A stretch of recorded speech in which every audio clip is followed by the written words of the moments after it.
चलिए भाई स्टार्ट किया जाए। चलिए, वेरी गुड मॉर्निंग। कैसे भाई सभी लोग? बढ़िया बढ़िया, मैं भी बढ़िया हूं। चलिए देखिए, तो हम क्लास को आगे बढ़ाते हैं। जैसा हमारा डिसाइड हुआ है कि हम सैटरडे को क्या लेने वाले हैं, करंट अफेयर की क्लास लेने वाले हैं, और हमने कुछ महत्वपूर्ण topics, important topics already cover कर लिए हैं। इसी क्रम में, इसी सीरीज में आज हम नेक्स्ट करंट अफेयर, जो हमारा मई मंथ के लिए फोकस है, मई मंथ में होने वाली घटनाएं, वीकली होने वाली घटनाओं को हम क्या करेंगे, हर शनिवार को डिस्कस करेंगे, डिटेल में डिस्कस करेंगे। और आपका करंट अफेयर प्लस साथ ही साथ आपका जो भी जैसा आपने भारत रत्न वाले टॉपिक में पढ़ा, आपने जो भी फैक्चुअल नॉलेज थी, जो भी आपके फैक्ट्स थे जो भारत रत्न से रिलेटेड थे, उनको भी हमने काफी डिटेल में डिस्कस किया हुआ है। ऐसे ही हम आगे पूरे टॉपिक को लेकर के चलने वाले हैं, जिसमें current affair plus static GK वाला पोर्शन दोनों ही आपका इंक्लूड होगा। ये बात क्लियर है? जल्दी आ जाएं आप।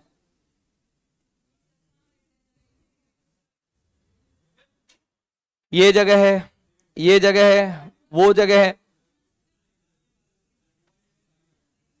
इधर आ जाओ, यहां पे खाली है।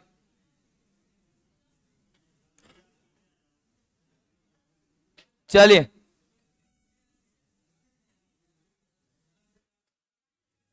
आपको ही बाहर क्यों ना भेज दिया जाए, जगह हो जाएगी। जो पीछे बुला रहा है, 2 मिनट में जगह हो जाएगी। समझ में आ रहा है? 2 मिनट में जगह हो जाएगी, इसलिए टेंशन नहीं लेनी, अपनी चिंता करें। चलिए सुनिए भाई, आप शांत रहें बिल्कुल। हमने लास्ट क्लास में मई मंथ के और अप्रैल लास्ट वीक के कुछ डेज के बारे में डिस्कस किया हुआ था, जिसमें हमने देखा था 25 अप्रैल को हम विश्व मलेरिया दिवस के रूप में मनाते हैं। 26 अप्रैल को हम किसके रूप में सेलिब्रेट करते हैं? विश्व बौद्धिक संपदा, वर्ल्ड इंटेलेक्चुअल प्रॉपर्टी डे के रूप में हम सेलिब्रेट करते हैं। 28 अप्रैल को आप कार्य स्थल पर सुरक्षा और स्वास्थ्य के लिए विश्व दिवस मनाते हैं। कार्य स्थल पर सुरक्षा और स्वास्थ्य का मतलब क्या है? ऐसे प्लेस जहां पे वर्कर, लेबर वर्क जो है काम करती है, उनकी सुरक्षा और स्वास्थ्य दोनों के बारे में मैंने डिस्कस किया था। जैसे किसी खदान में कार्य करने वाला जो वर्कर है, कोयले की खदान की हम बात करें, या किसी पेंट इंडस्ट्री में काम करने वाला कोई वर्कर है, जिस जगह पे वो काम करता है उसकी सुरक्षा का मतलब क्या है भाई? अगर वो खदान है तो वहां पे आग लगने का खतरा है, जहरीली गैस का खतरा है, या फिर जो कार्बन के छोटे छोटे पार्टिकल्स हैं जो उसके वो इनहेल यानी कि वो श्वसन के रूप में लेता है, उसके द्वारा उसकी बॉडी में होने वाले नुकसान की हम बात कर रहे हैं। ठीक है, जिसमें आप स्वास्थ्य को भी इंक्लूड करेंगे। इन सब के लिए लोगों को अवेयर करने के लिए ये दिन हम क्या करते हैं, ये दिन सेलिब्रेट करते हैं 28 अप्रैल को। इसके बाद 29 की हम बात करें, अंतरराष्ट्रीय नृत्य दिवस के रूप में मनाया जाता है। 30 अप्रैल जो है वो विश्व पशु चिकित्सा दिवस के रूप में मनाया जाता है। 30 अप्रैल को ही आप आयुष्मान भारत दिवस मनाते हैं। आयुष्मान भारत भारत की एक योजना है, ठीक है, और इसके द्वारा क्या किया जाता है? आयुष्मान भारत कार्ड का नाम आपने सुना होगा, जिसमें 5 लाख तक का इलाज फ्री दिया जाता है। उसके प्रति लोगों को अवेयर करने के लिए दिन सेलिब्रेट किया जाता है। 1 मई को आप अंतरराष्ट्रीय श्रम दिवस मनाते हैं। विश्व टूना दिवस, टूना यहाँ पे मैंने मछली बताया था, ठीक है, जो विश्व भर में सबसे ज्यादा खाई जाने वाली मछलियों में से एक है। और लास्ट हमने देखा था 3 मई पर प्रेस स्वतंत्रता दिवस या वर्ल्ड प्रेस स्वतंत्रता दिवस, वर्ल्ड प्रेस इंडिपेंडेंस डे और फ्रीडम डे की हम यहाँ पर बात कर रहे हैं। ठीक है, कितनी तारीख को मनाया जाता है स्वतंत्रता दिवस? अब यहाँ पे कुछ घटनाएं हमारे लास्ट वीक में घटी हुई हैं, जो कि एग्जाम के पॉइंट ऑफ व्यू से बहुत ज्यादा इंपॉर्टेंट हैं, उनको हम डिटेल में डिस्कस कर रहे हैं। देखिए, सबसे पहले हाल ही में हमारे डीआरडीओ के द्वारा नेवी के लिए एक मिसाइल का सफल परीक्षण किया गया, जिसे स्मार्ट कहा जाता है। क्या कहा जाता है? Smart missile. देखिए, पेपर में क्वेश्चन कैसे पूछा जाएगा? क्वेश्चन तो कई तरीके से बनेंगे। पहला क्वेश्चन बनेगा कि भाई हाल ही में डीआरडीओ के द्वारा किस मिसाइल का सफल परीक्षण किया गया, उसमें कई सारे ऑप्शन आ जाएंगे। उसमें एक मिसाइल क्या आएगी आपकी? स्मार्ट। दूसरा क्वेश्चन यहां से इसका फुल फॉर्म आ जाएगा कि स्मार्ट मिसाइल क्या है या स्मार्ट क्या है। स्मार्ट एक मिसाइल है जिसका फुल फॉर्म आपको मिलेगा supersonic missile assisted release of torpedo. ठीक है, स्मार्ट का फुल फॉर्म क्या है आपका? Supersonic missile assisted release of torpedo system. ये मिसाइल है क्या? बेसिकली आपने मिसाइल देखा होगा, मिसाइल के कुछ पैटर्न्स की अगर हम बात करें तो आपको दो प्रकार की मिसाइलें मिलती हैं। एक तो मिलती है ब्रह्मोस, एक तो आपको मिलती है क्रूज मिसाइल। ठीक है, कौन सी मिसाइल मिलती है? Cruise missile. क्रूज मिसाइल का मतलब क्या होता है? एक ऐसी मिसाइल जो फायर एंड फॉरगेट सिस्टम पे काम करती है। किस सिस्टम पे काम करती है? फायर एंड फॉरगेट, यानी कि दागो और भूल जाओ। ठीक है, उसमें क्या होता है भाई? उसमें वो मिसाइल अपने लक्ष्य पर अंतिम समय तक क्या करती है? उसका पीछा करती है और उस लक्ष्य को पीछा करते हुए उस पे जाकर के उससे टकराती है और उसे समाप्त कर देती है। इसीलिए इसे फायर एंड फॉरगेट यानी कि दागो और भूल जाओ कहा जाता है। इसमें होता क्या है?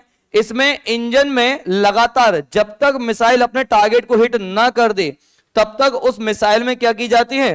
पावर प्रोवाइड कराई जाती है और ये हॉरिजॉन्टल यानी कि क्षैतिज दिशा में भी चलने में सक्षम होती है।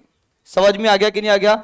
जबकि दूसरी मिसाइल जिसमें आपने अग्नि मिसाइल के बारे में पढ़ा होगा, ये मिसाइल क्या करती हैं? परवलयाकार पथ पर गति करती हुई इस तरीके से गति करेगी और अपने लक्ष्य पे जाकर के टकरा जाती हैं। समझ में आ गया कि नहीं आ गया? इन मिसाइलों में क्या किया जाता है? एक निश्चित दूरी तक इनको पावर प्रोवाइड कराई जाती है जहां तक हमको इनको भेजना होता है।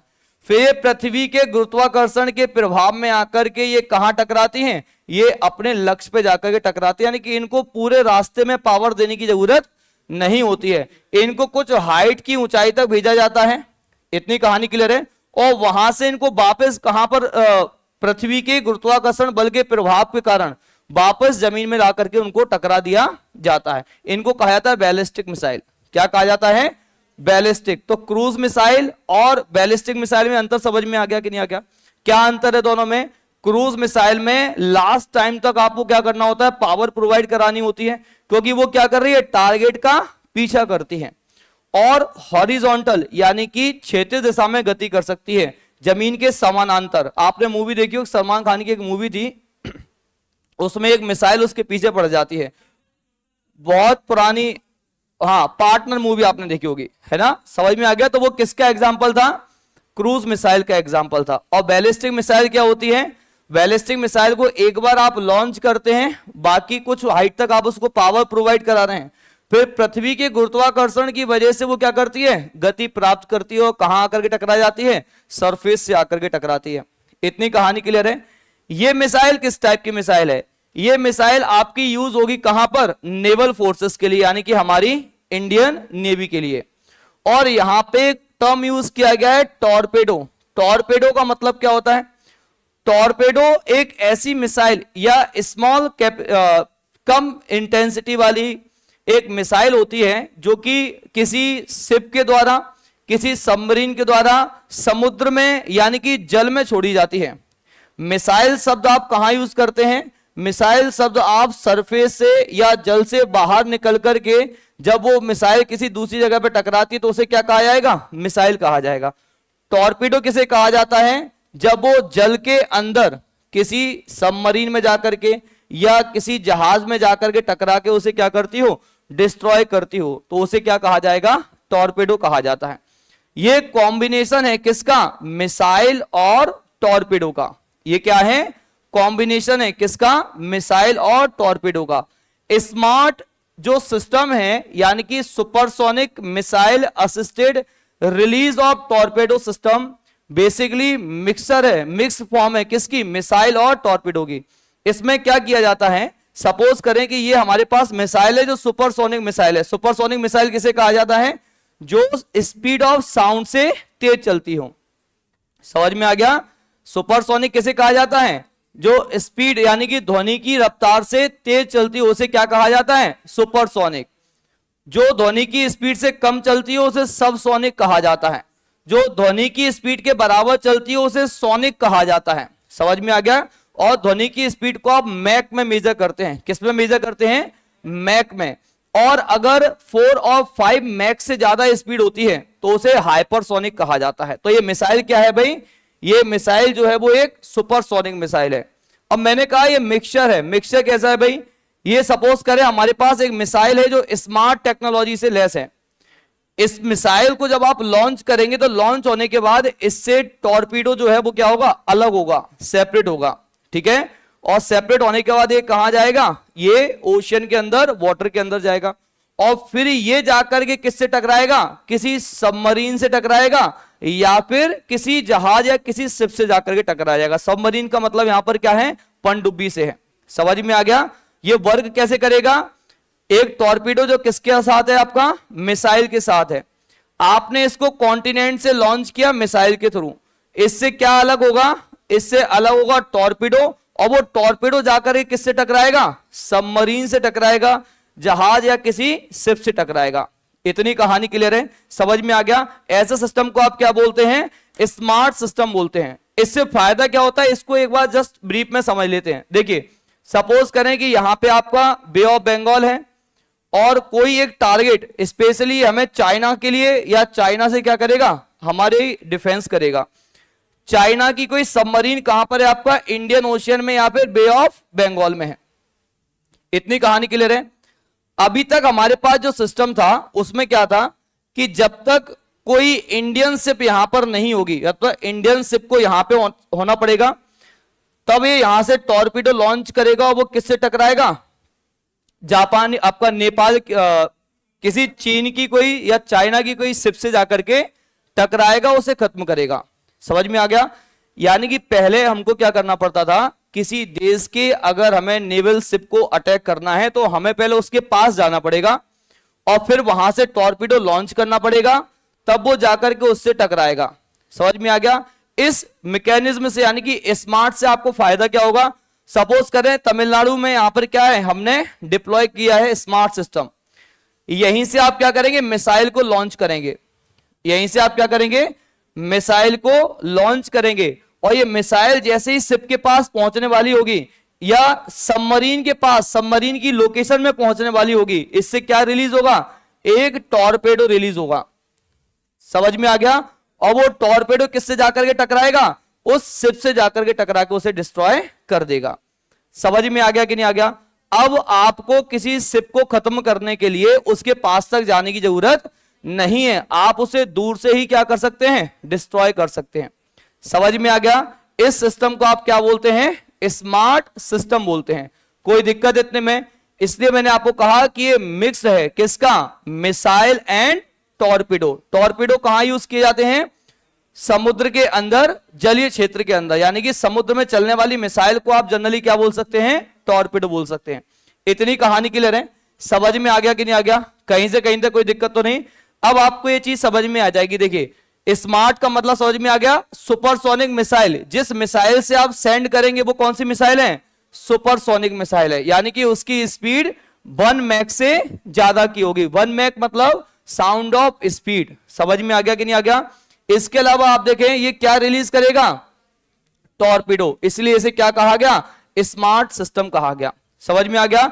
और ये किसके द्वारा विकसित किया गया, डीआरडीओ के द्वारा।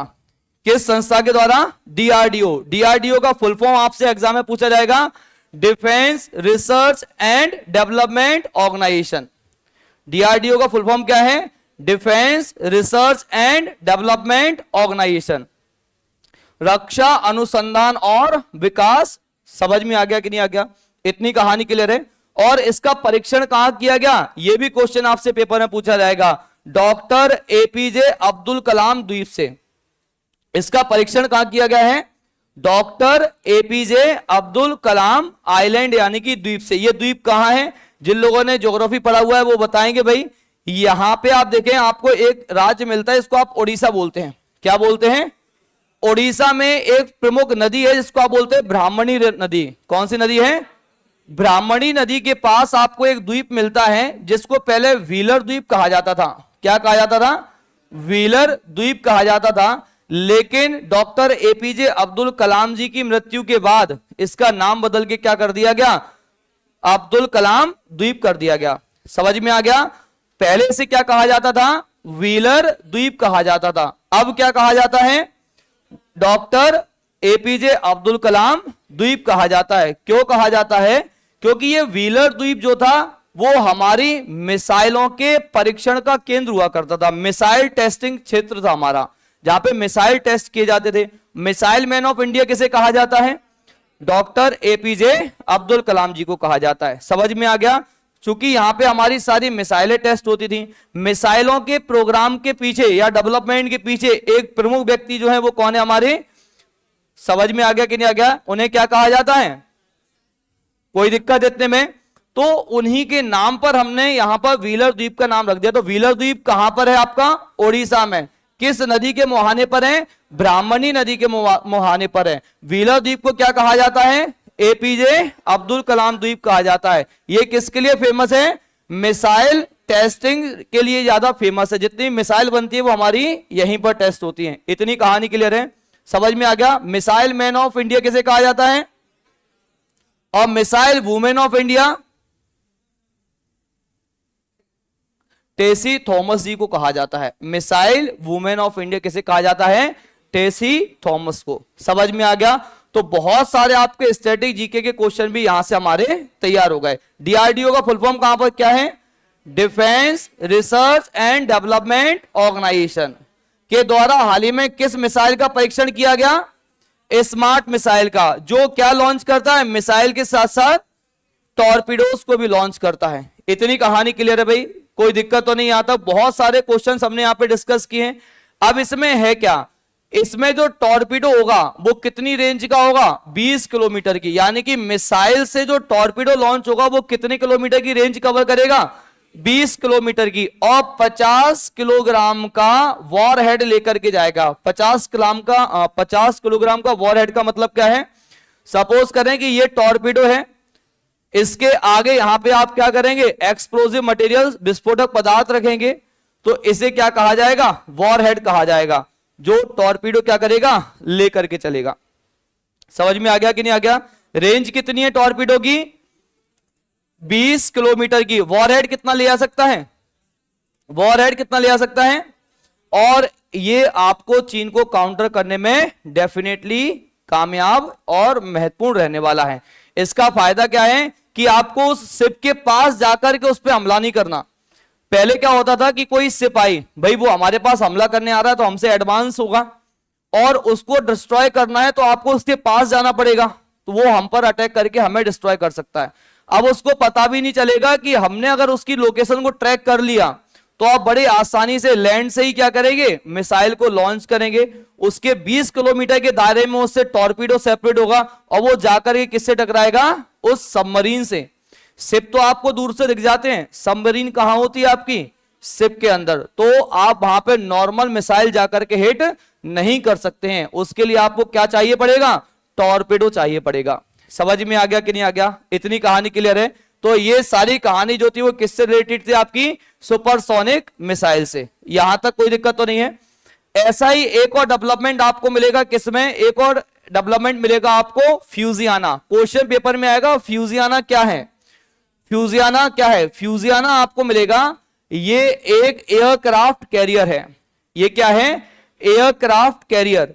और फ्यूजियाना एयरक्राफ्ट कैरियर क्या होता है? ये एक बड़ा जहाज होता है जिस पर हवाई जहाजों के उतरने और टेक ऑफ करने, यानी कि लैंड करने और टेक ऑफ करने की व्यवस्था होती है।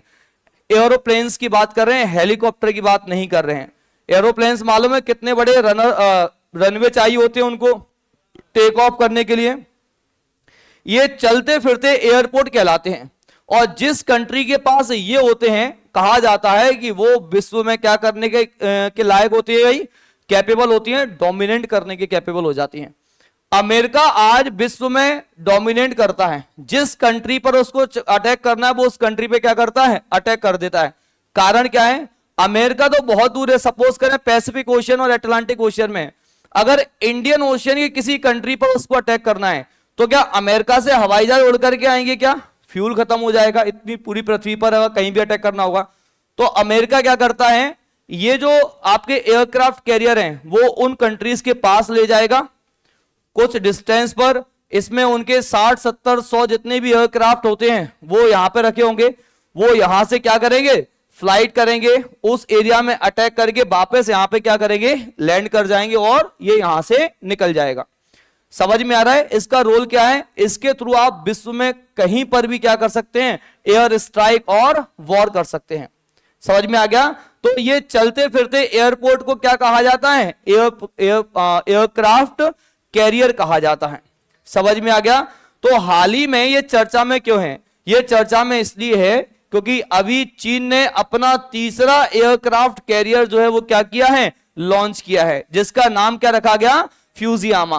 क्या फ्यूजियान, क्या नाम रखा गया, फ्यूजियान। फ्यूजियान बेसिकली प्रोविंस है किसका, चाइना का। जैसे हमारे यहां स्टेट होते हैं, वहां क्या होते हैं, प्रोविंस, और जो कि कहां पर बॉर्डर शेयर करता है, साउथ चाइना सी में। तो उस प्रोविंस के नाम पर ही क्या किया गया, फ्यूजियान नाम रखा गया। तो फ्यूजियान क्या है, एयरक्राफ्ट कैरियर है। और किस कंट्री का है ये, चाइना का। किस कंट्री का है, चाइना का।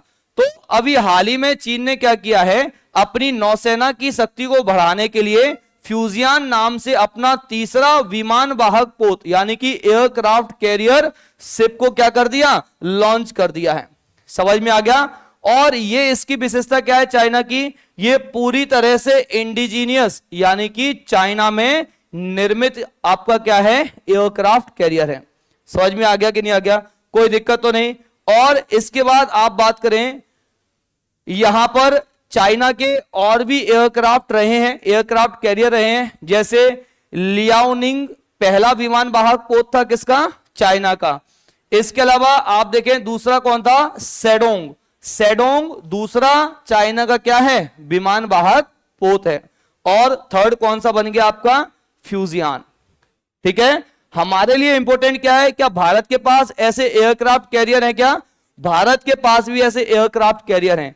भारत के पास अब तक 4 आ चुके हैं, जिनमें से 2 रिटायर्ड हो गए हैं। ठीक है, 4 आ चुके हैं, जिनमें से 2 क्या हो गए हैं, रिटायर्ड हो गए हैं। यानी कि वर्किंग कंडीशन में कितने हैं, 2। समझ में आ गया? तो यहां पे इंडियाज एयरक्राफ्ट कैरियर की आप बात करें तो सबसे पहला एयरक्राफ्ट कैरियर था हमारा आईएनएस विक्रांत। आईएनएस आपको हमेशा लिखा मिलेगा नेवल फोर्सेस के लिए, इंडियन नेवल शिप। आईएनएस का फुल फॉर्म क्या है, इंडियन नेवल शिप। समझ में आ गया? तो इंडिया का पहला एयरक्राफ्ट कैरियर कौन सा है, आईएनएस विक्रांत। समझ में आ गया? तो इंडिया का पहला एयरक्राफ्ट कैरियर कौन सा है, INS Vikrant, India first aircraft carrier. और इसको किससे खरीदा गया था, ब्रिटेन से खरीदा गया था। समझ में आ गया? इसको किससे परचेस किया हमने, ब्रिटेन से। इंडिया सेकेंड एयरक्राफ्ट कैरियर कौन सा है, आईएनएस विराट। आईएनएस विराट भी आपने किससे लिया था, ब्रिटेन से। किससे लिया था, ब्रिटेन से। तो हमने शुरुआत के जो 2 एयरक्राफ्ट कैरियर थे वो कहां से लिए हैं, ब्रिटेन से लिए हैं। समझ में आ गया कि नहीं आ गया? इनमें से एक कौन सा था सबसे पहला आपका, विक्रांत, और दूसरा कौन सा था, विराट। ये दोनों रिटायर्ड हो चुके हैं, ये दोनों अभी कमीशन्ड नहीं है।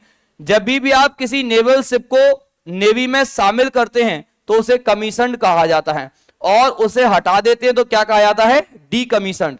समझ में आ गया? तो इन दोनों को क्या किया गया है, रिटायर्ड कर दिया गया है। तीसरा एयरक्राफ्ट कैरियर जो अभी भी हमारी वर्किंग कंडीशन में है उसे कहा जाता है आईएनएस विक्रमादित्य। क्या कहा जाता है, आईएनएस विक्रमादित्य। और ये किससे लिया गया है, ये रूस से लिया गया है। किससे लिया गया है, रूस से। समझ में आ गया? आईएनएस विक्रमादित्य किससे लिया गया है, और ये इंडिया का बिगेस्ट शिप है। शिप यानी कि इंडिया का सबसे बड़ा एयरक्राफ्ट कैरियर है, जिसे फ्लोटिंग सिटी भी कहा जाता है। क्या कहा जाता है, फ्लोटिंग सिटी कहा जाता है। समझ में आ गया? तो अभी प्रेजेंट में जो हमारे पास एक भारत का सबसे बड़ा आपका एयरक्राफ्ट कैरियर है उसका नाम क्या है, आईएनएस विक्रमादित्य। किस देश से लिया गया है और इसे क्या कहा जाता है, समझ में आ गया? इसके बाद रिसेंटली हमने 2022 में 2022 में हमारा इंडिजीनियस यानी कि भारत में निर्मित पहला, भारत में निर्मित पहला, लेकिन क्रम में अगर आप देखें, सीक्वेंस में आप देखें तो चौथा एयरक्राफ्ट कैरियर, क्या नाम रखा है इसका, आईएनएस विक्रांत। पहले का भी नाम विक्रांत था, वर्तमान का भी नाम क्या है, विक्रांत। आईएनएस विक्रांत इंडिया का इंडिजीनियस एयरक्राफ्ट कैरियर है, जिसको भारत में ही निर्मित किया गया है। अब यहां पे आप देखें तो दो अभी हमारे पास कमीशन्ड हैं, कौन कौन से, आईएनएस विक्रमादित्य, आईएनएस, समझ में आ गया। इन दोनों एयरक्राफ्ट कैरियर से हम दोनों, हमारे पूर्व में बे ऑफ बंगाल, पश्चिम में हमारे अरेबियन सी, दोनों में ही क्या कर रहे हैं, कमांड कर रहे हैं, और तीसरे पे हमने काम करना शुरू कर दिया है। इतनी कहानी क्लियर, समझ में आ गया। तो ये आपके Indian current affair, Indian static GK के काम से आपके आने वाले हैं, कोई दिक्कत, यहां तक कहानी क्लियर है। इसके बाद अच्छा ये डेफिनेशन बता दी कि एयरक्राफ्ट कैरियर क्या है, इसको पढ़ लेना।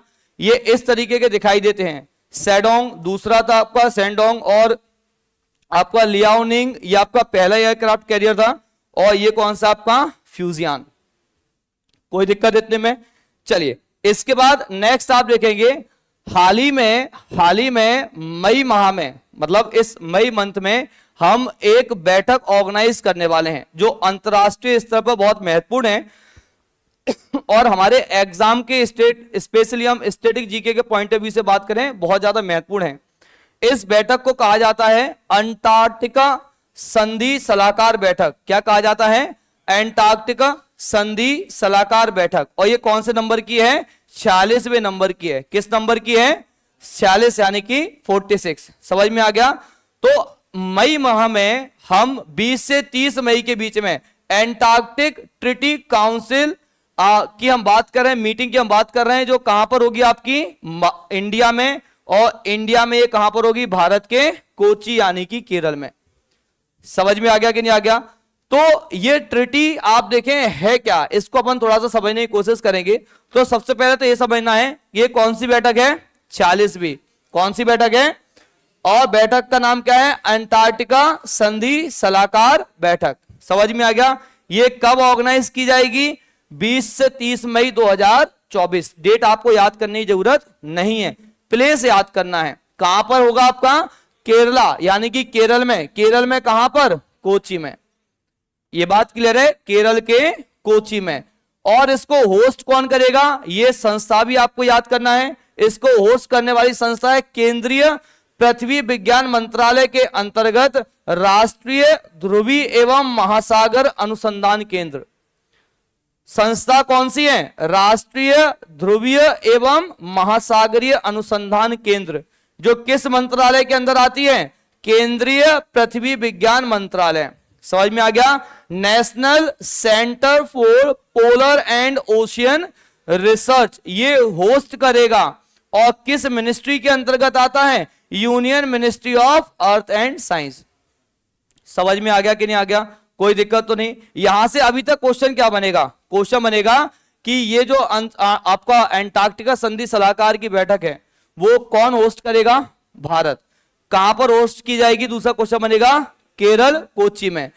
किस मंत्रालय के अंतर्गत संस्था जो है, संस्था कौन सी आपकी, केंद्रीय पृथ्वी राष्ट्रीय ध्रुवीय एवं महासागरीय अनुसंधान केंद्र। किस मंत्रालय के अंदर आएगा, किस मंत्रालय के अंदर आता है, केंद्रीय पृथ्वी विज्ञान मंत्रालय। इतनी कहानी क्लियर है, कोई दिक्कत तो नहीं।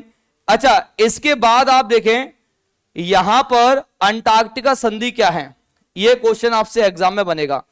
अंटार्कटिका संधि बेसिकली अंटार्कटिका महाद्वीप जो है वहां पे आपको पॉपुलेशन नहीं मिलेगी, वहां पे आपको लोग नहीं मिलेंगे। केवल वही लोग मिलते हैं जो वहां पर साइंस के फील्ड में रिसर्च करने के लिए, अनुसंधान करने के लिए वहां पर जाते हैं, और ना तो कोई वहां पे जाकर के रहेगा। इतने सारे कॉन्टिनेंट है, 7 कॉन्टिनेंट है। कौन कौन से हैं, north America, south America, Africa, Europe, Asia, Australia, और 7 कौन सा है, एंटार्कटिका महाद्वीप में कोई भी जाकर के कब्जा नहीं करेगा, कोई भी वहां के मिनरल्स का उपयोग नहीं करेगा, कोई भी वहां के मिनरल्स का उपयोग नहीं करेगा। एंटार्कटिका महाद्वीप का इस्तेमाल सिर्फ और सिर्फ विज्ञान और अनुसंधान के लिए किया जाएगा। ये एग्रीमेंट किसके तहत हुआ है, एंटार्कटिका संधि के तहत ही हुआ है। समझ में आ गया। कोई भी देश एंटार्कटिका महाद्वीप में जाकर के कब्जा नहीं करेगा, क्योंकि कोई रहता नहीं है। तो कोई कंट्री वहां पे जाकर के कब्जा क्यों नहीं कर लेती है, वहां के जो संसाधन है उनका उपयोग क्यों नहीं करती है? क्योंकि कौन सी संधि हो रखी है? एंटार्क्टिका संधि। वही बैठक हमारे यहां होने वाली है। इतनी कहानी क्लियर है? तो एंटार्क्टिका संधि कब हुई थी? 1959 में। कब हुई थी? 1959 में। कहां पर हुई थी? वॉशिंगटन डीसी यानी कि अमेरिका में। तो एंटार्क्टिका संधि कब हुई थी भाई? 1959 में। कहां पर हुई थी? वॉशिंगटन डीसी में।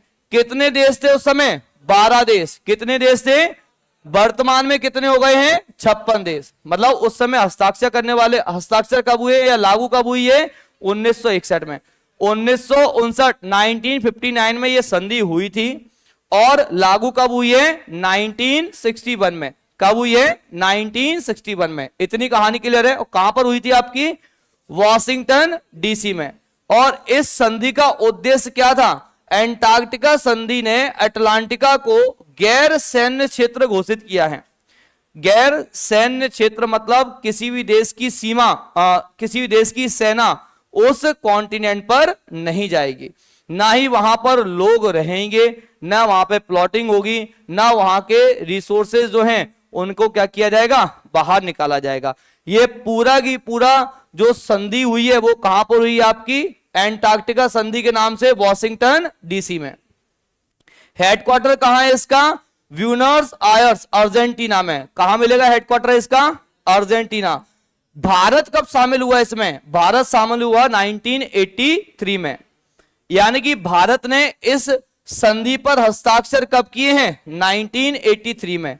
इतनी कहानी क्लियर है? समझ में आ गया? और यहीं से आपका स्टैटिक जीके का एक क्वेश्चन बनता है कि भारत का पहला अनुसंधान स्टेशन, भारत का पहला अनुसंधान यानी कि रिसर्च सेंटर जो था वो दक्षिण गंगोत्री के नाम से स्थापित किया गया। ये बहुत बार एसएससी में क्वेश्चन आया हुआ है।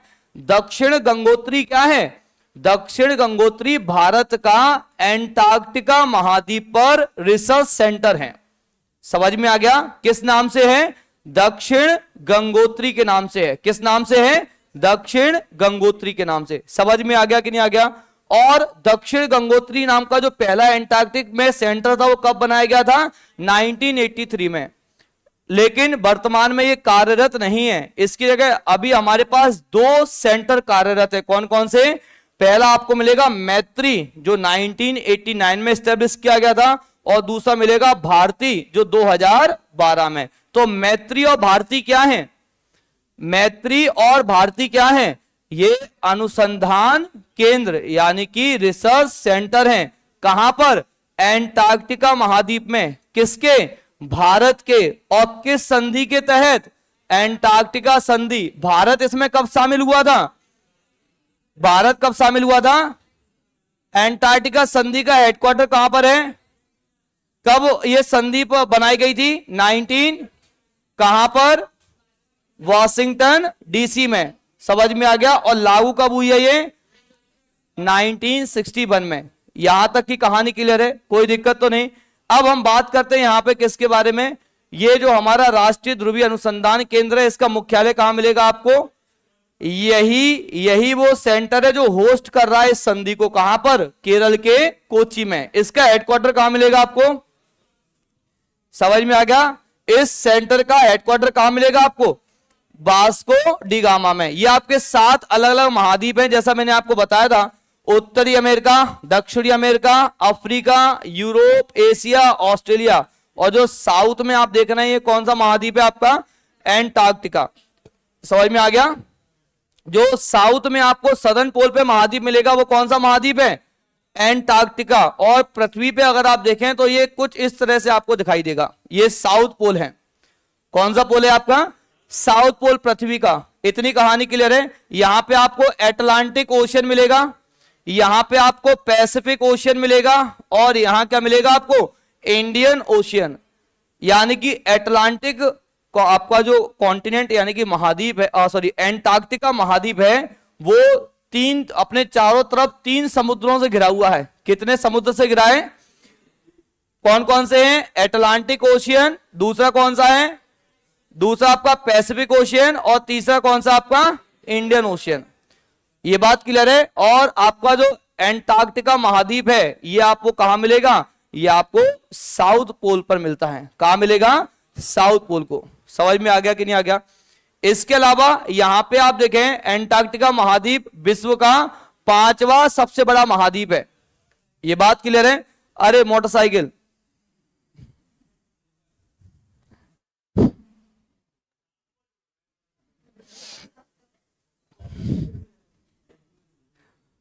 चलिए, तो यहां पे अगर आप देखें एंटार्क्टिका महाद्वीप पृथ्वी का 5वां सबसे बड़ा महाद्वीप है।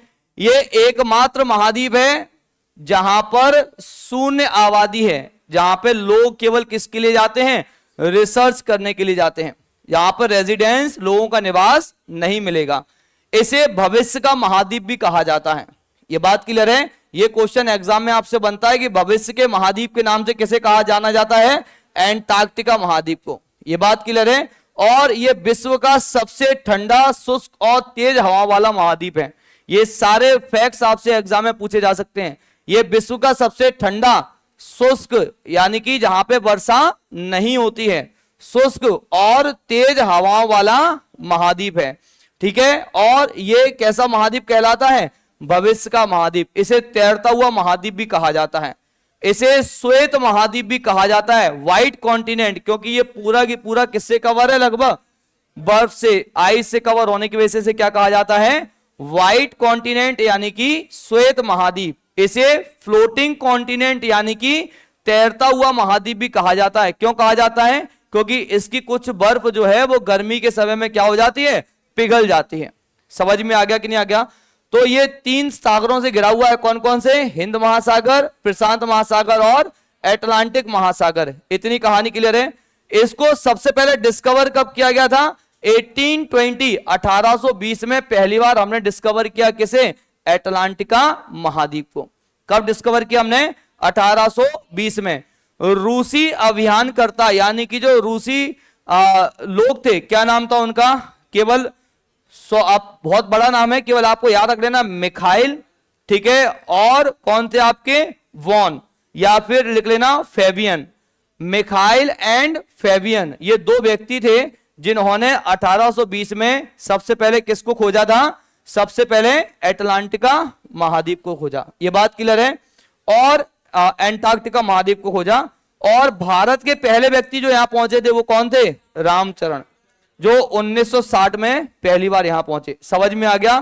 तो किसके चरण यहां पे सबसे पहले पड़े थे, रामचरण जी के। किसके चरण पड़े थे, रामचरण। भारत की तरफ से पहला व्यक्ति जो अटलांटिक महाद्वीप में गया वो कौन सा था, वो कौन थे, रामचरण। समझ में आ गया कि नहीं आ गया, कोई दिक्कत तो नहीं। कब खोजा गया इस महाद्वीप को, इस महाद्वीप को कब खोजा गया, तैरता हुआ महाद्वीप किसे कहा जाता है, श्वेत महाद्वीप किसे कहा जाता है, श्वेत महाद्वीप किसे कहा जाता है, भविष्य का महाद्वीप किसे कहा जाता है। क्षेत्रफल की दृष्टि से कौन से नंबर का महाद्वीप है, क्षेत्रफल की दृष्टि से सबसे शुष्क महाद्वीप कौन सा है, सबसे ठंडा महाद्वीप कौन सा है, सबसे तेज हवाओं का चलने वाला महाद्वीप कौन सा है। समझ में आ गया कि नहीं आ गया।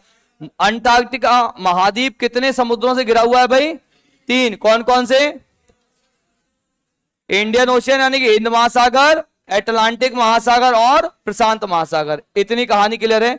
इसका लगभग 98% भाग जो है वो हमेशा बर्फ से ढका रहता है। यहां पे एक पठार मिलता है जिसको जहां पर एक प्रायद्वीप मिलेगा यानी कि पेनिनसुला मिलता है, जिसे क्या कहा जाता है, पामर प्रायद्वीप कहा जाता है। क्या कहा जाता है, पामर प्रायद्वीप। तो क्वेश्चन आएगा पामर प्रायद्वीप किस महाद्वीप का भाग है, आपका अंटार्कटिका महाद्वीप का। यह बात क्लियर है। यहां पर आपको एक ज्वालामुखी मिलता है जिसे कहा जाता है माउंट एरेबस, और ये अभी चर्चा में इसलिए रहा है कि अप्रैल माह में इसमें आपको क्या देखने को मिला है, इसमें एक्सप्लोजन यानी कि विस्फोट देखने को मिला है। ये बात क्लियर है।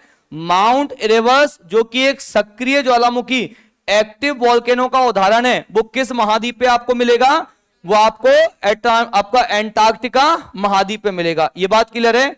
विदा, विदा क्या है, खारे पानी की झील है। विदा VIDA, विदा अंटार्कटिका महाद्वीप पर कैसी झील है, खारे पानी की झील है। याद रखना बर्फ हमेशा किसकी बनती है, ताजे पानी की बनती है, फ्रेश वाटर की बनती है। यहाँ पे आपको एक लेक भी मिलती है जो खारे पानी की लेक है, और उसे क्या कहा जाता है आपका विदा, VIDA। समझ में आ गया? तो ये बहुत सारे प्लेस आपसे एग्जाम में पूछे जाएंगे, कोई दिक्कत। इसे गतिशील या सक्रिय महाद्वीप भी कहा जाता है। क्यों कहा जाता है गतिशील? क्योंकि यहां पे बर्फ लगातार क्या होती है, पिघलती और जमती रहती है। विंटर सीजन में जम जाती है, समर सीजन में पिघल जाती है, इसीलिए इसे क्या कहा जाता है, गतिशील महाद्वीप भी कहा जाता है। समझ में आ गया कि नहीं आ गया? ये सारे पॉइंट समझ में आ गए जो किससे संबंधित है आपके, किससे संबंधित है आपके? इतनी कहानी क्लियर है। बहुत सारे स्टैटिक जीके के हमको यहां पर क्वेश्चन भी मिल गए। हमने हाल ही में, अगला अगर आप करंट अफेयर का क्वेश्चन देखेंगे तो हमने हाल ही में 3 मई को, कितनी तारीख को, 3 मई को हमने क्या किया है, विश्व प्रेस स्वतंत्रता दिवस बनाया है। यह बात क्लियर है? यानी कि कल 3 तारीख को हम किसके रूप में, 3 मई को हम किसके रूप में सेलिब्रेट करते हैं, विश्व प्रेस स्वतंत्रता दिवस। प्रेस का मतलब हम यहां पर मीडिया से लगाते हैं, जिसमें प्रिंटेड और इलेक्ट्रॉनिक्स दोनों को ही शामिल किया जाता है।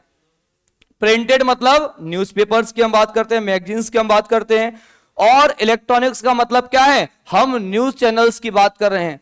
इतनी कहानी क्लियर है? तो विश्व में, विश्व का प्रेस की स्वतंत्रता पर, प्रेस की स्वतंत्रता का मतलब क्या है, वर्तमान में आप देखेंगे कई ऐसी कंट्रीज हैं जहां पर वाक एवं अभिव्यक्ति की, freedom to speech and expression की आपको स्वतंत्रता नहीं है। किसी रिपोर्टर के पास इतनी स्वतंत्रता नहीं है कि वो जाकर के अपने देश की समस्याओं को उजागर कर पाए, सरकार के खिलाफ बोल पाए, या फिर किसी क्रिमिनल एक्टिविटीज को क्या कर पाए, वो फॉलो कर पाए। यहां पर कई सारे पत्रकारों की क्या हो जाती है, हत्या हो जाती है। इन सब के खिलाफ विश्व का ध्यान आकर्षित करने के लिए हम हर साल 3 मई को क्या बनाते हैं, विश्व प्रेस स्वतंत्रता दिवस मनाते हैं। समझ में आ गया कि नहीं आ गया? अब थोड़ा इसके स्टैटिक्स की हम बात करें तो वर्ष 1993 में पहली बार, ठीक है, वर्ष 1993 में संयुक्त राष्ट्र महासभा ने 3 मई को विश्व प्रेस स्वतंत्रता दिवस के रूप में घोषित किया। समझ में आ गया कि नहीं आ गया? 1993 में डिक्लेयर किया गया है, क्या किया गया है कि अब हम अगले साल यानी कि हर साल क्या बनाएंगे, 3 मई को विश्व प्रेस स्वतंत्रता दिवस मनाएंगे। ये डिक्लेयर कब हुआ आपका, 1993 में। इतनी कहानी क्लियर है? इसी क्रम में आप देखें, अच्छा इसका उद्देश्य क्या है, यह दिवस प्रेस की स्वतंत्रता के विरुद्ध हमले के मद्देनजर उसकी सुरक्षा सुनिश्चित करने के लिए मनाया जाता है। वर्ष 2024 एसएससी का फेवरेट क्वेश्चन है, थीम पूछ लेना। समझ में आ गया? अगर आप PYQs लगाएंगे और PSC में भी याद रखना, इस तरीके के क्वेश्चन पूछे जाते हैं कि फलाने डे को हमने सेलिब्रेट किया, उसकी थीम क्या थी। समझ में आ गया? तो ऐसे ही वर्ष 2024 की जो विश्व प्रेस स्वतंत्रता दिवस की थीम थी वो क्या था, a press for the planet, journalism in the face of the environmental crisis. Hindi में क्या कहा जाता है, ग्रह के लिए प्रेस और पर्यावरण संकट के सामने क्या है, पत्रकारिता। ये किसकी थीम थी आपकी, 2024 की, 2024 की। समझ में आ गया कि नहीं आ गया? यहां पे हम बात करते हैं वर्ल्ड प्रेस फ्रीडम डे की शुरुआत किसके द्वारा की गई, 1991 में, और संयुक्त राष्ट्र और यूनेस्को ने 23 अप्रैल से 3 मई तक नामीबिया में, कब की हम बात कर रहे हैं, नामीबिया, यहां पर पहले हमने एक मीटिंग बुलाई थी, कब, 1993 में, किसको लेकर के, प्रेस की स्वतंत्रता को लेकर के। कब से कब तक, आपका 29 अप्रैल से 3 मई तक, कहां पर, नामीबिया की राजधानी विंडहोक। तो विंडहोक किसकी राजधानी है, नामीबिया की। यह भी आपका एक स्टैटिक जीके का क्वेश्चन बनता है। नामीबिया की राजधानी विंडहोक में प्रेस को बढ़ावा देने के लिए हमने क्या आयोजित किया, एक सेमिनार आयोजित किया। और उसके बाद आपने देखा 3 मई को हमने क्या किया, 1993 में यह घोषणा कर दी कि हम क्या करेंगे, विश्व प्रेस दिवस मनाएंगे। समझ में आ गया। तो 91 और 93 की डेट, 91 को हमने मीटिंग करी, पहली बार मीटिंग को बुलाया गया, और उसके बाद 93 में हमने ये डिक्लेयर किया कि भाई जो मीटिंग हमने बुलाई थी ना वो खत्म कब हुई थी, 3 तारीख को। इसलिए अब हम हर साल 3 तारीख को क्या मनाएंगे, विश्व प्रेस स्वतंत्रता दिवस। मीटिंग कहां हुई थी, नामीबिया, और नामीबिया की राजधानी क्या है, विंडहोक। इतनी कहानी क्लियर है, समझ में आ गया कि नहीं आ गया, यहां तक कोई दिक्कत तो नहीं। चलिए इसके बाद फिर आप देखेंगे, देखिए इधर जा सकते हैं, लॉग विंडो खुला है, समझ में आ गया। हाँ जा सकते हैं, जाने वाले को कौन रोकता है, कोई रोक सकता है क्या, कोई नहीं रोक सकता। समझ में आ रहा है कि नहीं आ रहा, तो जा सकते हैं। देखिए प्रेस की स्वतंत्रता का मतलब किससे है, इसको समझना। प्रेस की स्वतंत्रता का मतलब है कि पत्रकार और मीडिया संगठनों को सेंसरशिप या सरकारी हस्तक्षेप से रोकना। हमारे, अगर आप फ्रीडम ऑफ स्ट्रगल, भारत का स्वतंत्रता संघर्ष अगर आप पढ़ेंगे तो आप देखेंगे भारत में प्रेस भारत की स्वतंत्रता दिलाने में महत्वपूर्ण योगदान रहा, जिसने अंग्रेजी सरकार की नीतियों को, विदेशी सरकार जो हमारी ब्रिटिश सरकार थी उसकी नीतियों का विरोध किया, और उस पर समय समय पर सेंसर्स भी लगाए गए, यानी कि उन पर नियंत्रण और कानून बनाए गए। और उसी नियंत्रण को आगे ना रखा जाए, यानी ऐसे ही नियंत्रण को या ऐसे ही नियंत्रण से प्रेस को बचाने के लिए आप क्या करते हैं, प्रेस की स्वतंत्रता के लिए ये दिन सेलिब्रेट करते हैं। समझ में आ गया। अभी हम क्लास को यहां पे खत्म कर रहे हैं। यहां पे नेक्स्ट जो हमारी जो क्लास रहेगी उसमें हम कुछ स्टैटिक पार्ट बात करेंगे, भारत में प्रेस का विकास। हालांकि ये सारी पीडीएफ में आपको प्रोवाइड करा दूंगा कि भारत में प्रेस का विकास किस तरह से हुआ है, सेंसरशिप एक्ट कौन कौन से हुए हैं, जनक किसे कहा जाता है, भारतीय प्रेस का मुक्तिदाता किसे कहा जाता है। बहुत सारे फैक्चुअल नॉलेज आपको यहां पर मिल जाएगी, संवैधानिक पृष्ठभूमि आपको मिल जाएगी, भारत में प्रेस की स्वतंत्रता को किस अनुच्छेद में रखा गया है। इसको आप अपने एंड पे पढ़ना, बाकी मैं आपको नेक्स्ट क्लास में हम इस पर डिस्कस करेंगे। जय हिंद।